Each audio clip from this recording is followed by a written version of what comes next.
Okay, so we're here today to show you a 1969 Mustang Mach 1 that has been stored in a barn for 50 years. It is a 390 big block car with a 4-speed candy apple red. It has the original motor in it and the original paint job. And you're probably asking, why do I know this is true?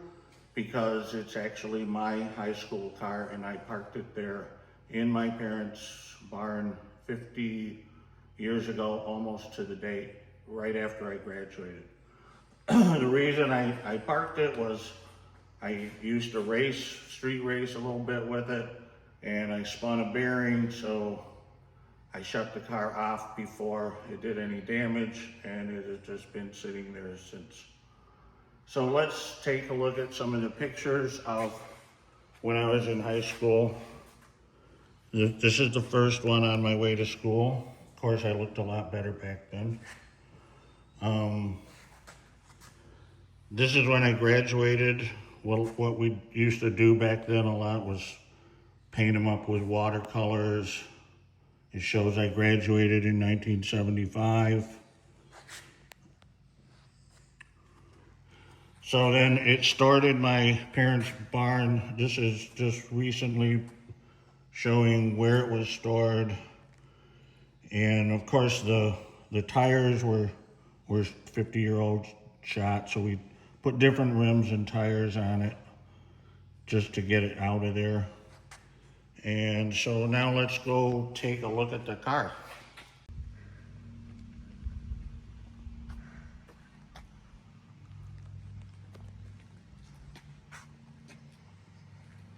Okay, so we're gonna open the door and show you it has the VIN code still on the door. The glass is it's glue-in glass, so it has the glues let go. It was a common problem. We'll just convert it to bolt-in glass, what they did in 1970. The front valence is missing. I believe I went through a ditch at one point and bent it up pretty badly, so I took it off, meaning to replace it, and just haven't gotten around to it yet. One of the nice things about this is a factory paint job, and we can see by the ruler that the pinstripe is not quite an 1/8 of an inch, and it's a little more than a 1/16, so it's actually, I would call it 3/16. A lot of people put 1/8 on there, and that's not correct. I think we'll be leaving this hood and as it is, so we can use it as a reference. I'll probably just put a replacement hood on. It did get in the barn. It got backed into a couple of times. You can see there's very minor rust starting. It I never drove it in the winter, and I bought it in 1972. The glass obviously is let go here. We have to replace it with bolt-in glass. Coming around to the back, obviously the exhaust system rusted off. I just put a couple of cherry bombs on there, and got me through the rest of the summer in 1974, I think it was. It does have a trailer hitch. The guy that I'm the second owner, the guy I bought it from, put the trailer hitch on. It wasn't uncommon to do in the 70s because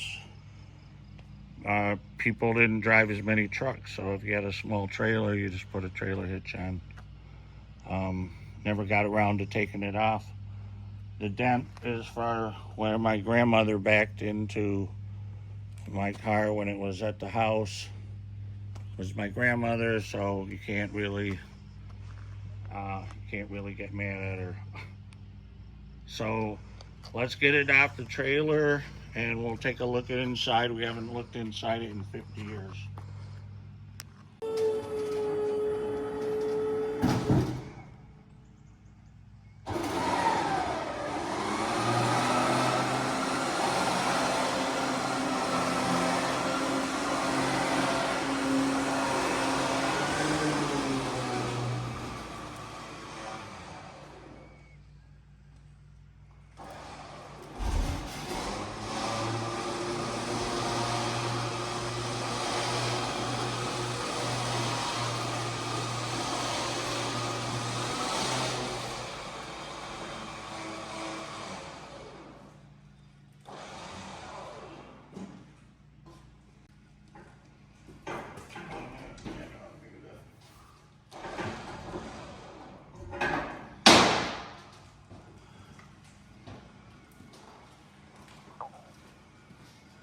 Okay, safe inside Mustang Craftsman. Let's take a look at the engine compartment. Rusty hinges. You can tell it's all pretty much original. The car doesn't have a lot of options. It has power steering, 8-track tape player.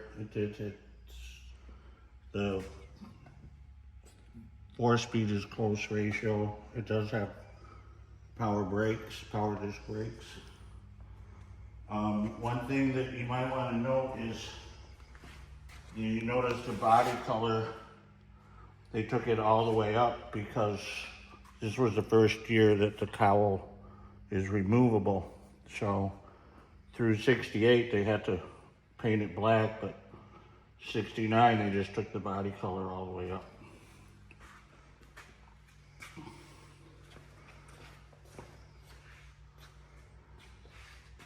So this motor, I basically stopped driving it when it developed a rod knot in just almost 50 years ago to the day.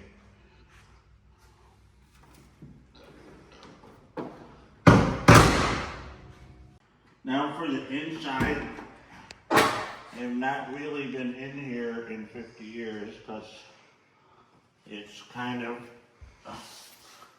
gross. I noticed a 50-year-old mousetrap, the bait doesn't seem to be working anymore. Those were my old exhaust tips. I don't know why I saved them. I see my jacket is here. I'm almost afraid to move it. Just a mouse, but looks like it's still usable. Into the washing machine. Let's look at what's in the glove compartment. Looks like the mice have eaten some of this. Here's a service sticker that used to change your oil, and they put it on the end of the door. Let's see what's inside here. Oh, license plate holders. I obviously put my own on. Let's see what else. How to work the 8-track tape player. You stick it in and it eats the tape, and then that's it. Headlight image up the adapters. I don't think I ever had those. Here's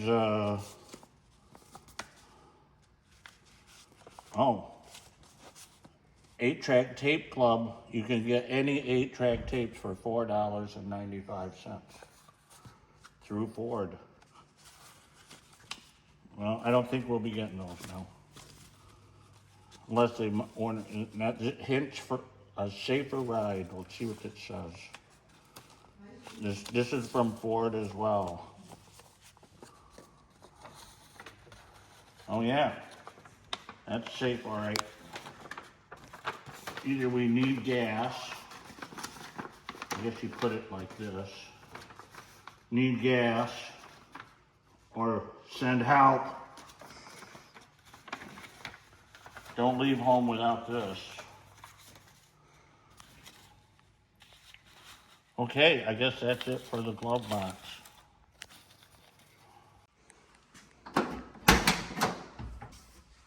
When I bought the car from the original owner, he explained that he wanted all 4 of the gauges plus a tachometer. So he had the dealer install, that's a Ford tachometer that the dealer installed, and you notice they used a hose clamp.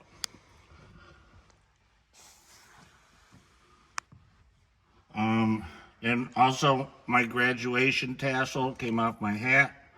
We always hang it from the mirror, and it's still there. It says 75. It's been there for 50 years. Let's look in the console. Well, we got a pair of cool sunglasses from 1975. I could be on Soul Train with this. Let's see what else we got here. Stamps from the gas station. We used to collect stamps when you got gas. When you had so many stamps, you could turn them in and get a plastic cup. I think I got a few of those cups at home. Here's a receipt for a 36-month battery for $19. I wonder if they'll still honor that. A bank envelope. Nothing in it. Dang. Here's my proof of insurance from 1974. Of course, it was in my dad's name because if the insurance knew a 16-year-old kid was driving this car, it would cost a fortune. So we just said it was my dad's car.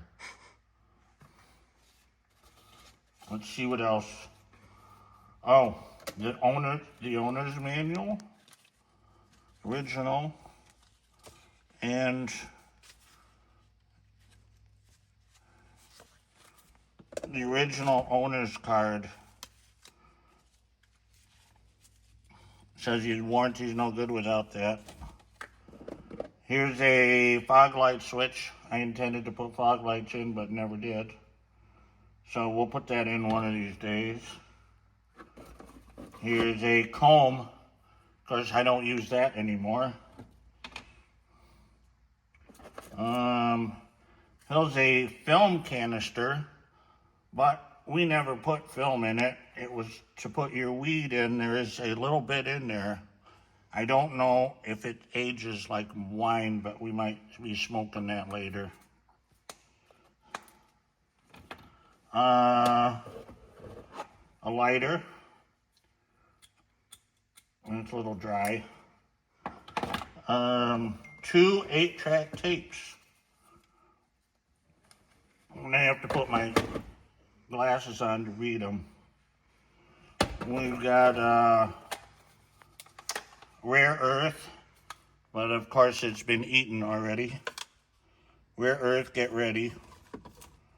And then 22 fantastic hits by the original artist.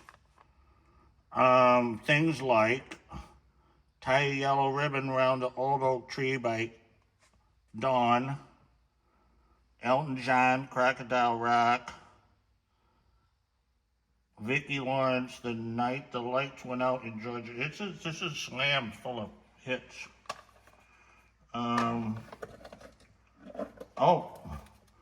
More gas station stamps.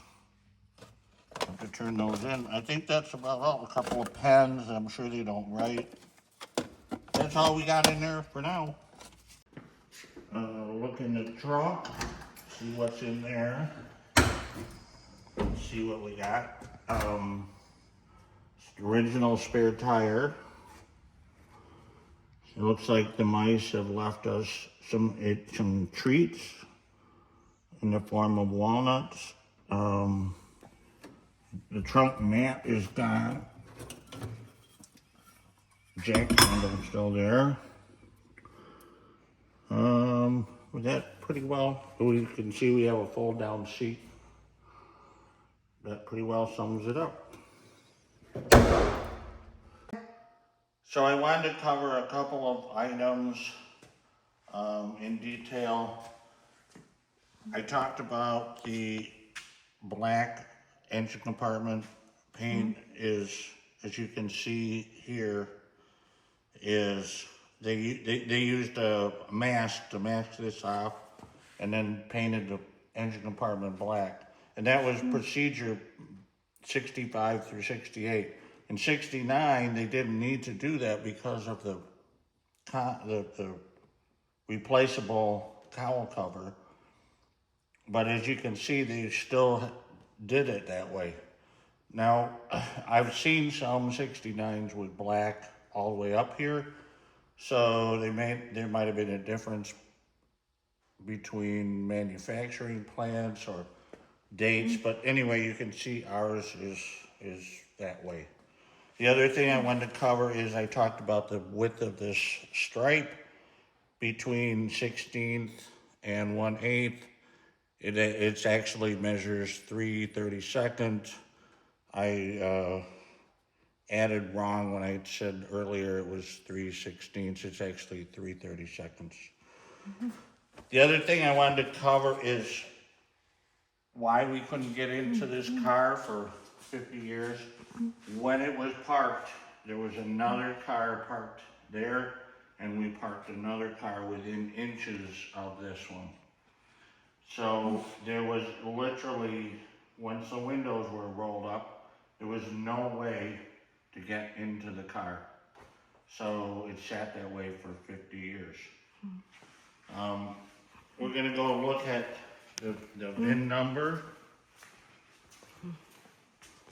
This is the original VIN number. It matches my title number. You notice the 5th digit is an S, which it designates in 390. So also the hidden VIN numbers on a 69 are stamped on the shock tower right and left underneath the fender. These fenders have not been moved, so I'm pretty sure it has the right number underneath it. A couple of things I wanted to cover about talking with the original owner. He ordered this car specifically to race in a 400 cubic inch or less category in a stock race. I don't know if that division still exists, but it did in 69. So one of the things he did was he didn't want power steering because he didn't want the drag of the power steering pump. But he told me he drove it for a week and said it was too hard to drive. So he took it back to the dealer and they put factory power steering on it. He also did some modifications to the motor that we're going to find out about. But he did have a lightweight flywheel. I think it's aluminum with a steel layer on it. It has a different cam. Whatever he did, it was supposed to compete in the stock under 400 cubes, and it was a very fast car. Back in the day, I raced a couple of 428s and I beat them. It was a very quick revving engine. It was not a typical 390. So apparently he knew what he was doing. As we restore it, we'll take it apart and we'll find out exactly what he did. So.